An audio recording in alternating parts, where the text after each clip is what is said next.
দেখলে আসাতে সত্যনারায়ণ নারায়ণ মানে দিশা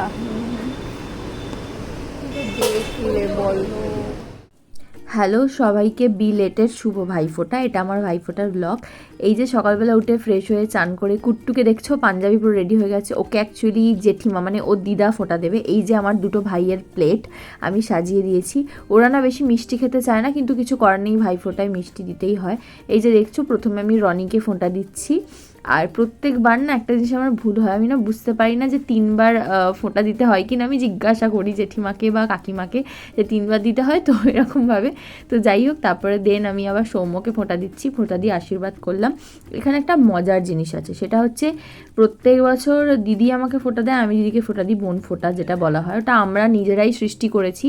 অ্যাকচুয়ালি বোন ফোঁটা তো হয় না, ফোঁটা মিন্স হচ্ছে যাকে তুমি দিচ্ছ তার ভালো চাওয়া। তো এখানে বোন ফোঁটার এবারে অ্যারেঞ্জ করা হয়নি, যেটা আগের বারের ব্লগে তোমরা দেখতে পাবে। তো যাই হোক, এখানে সব মিষ্টি খাইয়ে দিচ্ছি। আর সৌম্যকে আমি এখানে মিষ্টিটা দেওয়ার সময় বলছিলাম তুই এত বড় হাঁ কেন করছিস, কারণ আমি এই মিষ্টিটা একটুখানি খাওয়াচ্ছি আর কি মারছিলাম।